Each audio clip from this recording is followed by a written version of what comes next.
तो एलएसी से एलओसी तक भारत की तैयारी दुनिया देख रही है। भारत दुनिया को विस्तारवाद, हड़पवाद और आतंकवाद की गंभीर बीमारियों से मुक्ति का रास्ता दिखा रहा है। जब दुनिया भारत की तैयारियों को सलाम कर रही है, तब अपने ही देश में कुछ लोग ऐसे भी हैं जो इस पर राजनीति कर रहे हैं। पहले आप ही बयान सुनिए। तो मैं इनसे कहना चाहता हूं, जो हुकूमत करते हैं दिल्ली में, खबरदार रहें। हिंदुस्तान के इतने टुकड़े होंगे, इनको रुका नहीं सके। पिछला इलेक्शन भी जीता गया, बालाकोट बालाकोट बालाकोट। क्या लाइन बदल गई? क्या हमने कोई हिस्सा हिंदू पाकिस्तान से वापस लिया? वो लाइन तो वहीं पर खड़ी है। अपना ही जहाज वहां गिराया तो क्या मिला? हाँ, बीजेपी की हुकूमत आई। ये वही फारूक अब्दुल्ला हैं जो कभी कहते हैं कि कोई मुझे गोली मार दे मैं पाकिस्तान नहीं जाऊंगा, लेकिन आज उन्हें अपने राजनीतिक फायदे के लिए पाकिस्तान से बात करने की वकालत दिखाई दे रही है। वही फारूक अब्दुल्ला हैं जो कभी कश्मीर में अलगाववादियों से बात करने की वकालत करते थे।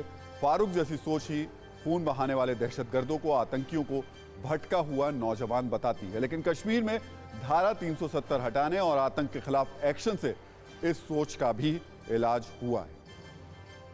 आतंकवाद और विस्तारवाद पर केंद्र सरकार जीरो टॉलरेंस पॉलिसी पर काम कर रही है। केंद्र में इस वक्त बीजेपी की सरकार है और जब बात बीजेपी की हो रही है तो जिक्र आज से 70 साल पहले बने जनसंघ का भी होना जरूरी है, जहां बीजेपी की बुनियाद रखी गई। वैसे आज जनसंघ पार्टी का स्थापना दिवस है, तो मौका ये जानने का भी है कि आखिर कैसे 3 सीटों वाला जनसंघ आज बीजेपी के नाम के साथ पूर्ण बहुमत वाली सरकार तक पहुंच गया। आपको बता दें कि 21 अक्टूबर 1951 को भारतीय जनसंघ पार्टी की नींव रखी गई थी। साल 1952 में पहली बार भारतीय जनसंघ पार्टी लोकसभा चुनाव में उतरी। लोकसभा चुनाव में 94 सीटों पर उम्मीदवार उतारे गए थे, सिर्फ 3 सीटों पर जीत मिली थी। साल 1971 में जनसंघ नाम से पार्टी आखिरी चुनाव लड़ी। 1975 में इमरजेंसी के बाद नए नाम और चुनाव चिन्ह के साथ अस्तित्व में ये आई। जनसंघ का जनता पार्टी में विलय हुआ। 6 अप्रैल 1980 को बीजेपी की स्थापना हुई। अटल बिहारी वाजपेयी बीजेपी के पहले अध्यक्ष चुने गए और आज बीजेपी दुनिया की सबसे बड़ी पार्टी है।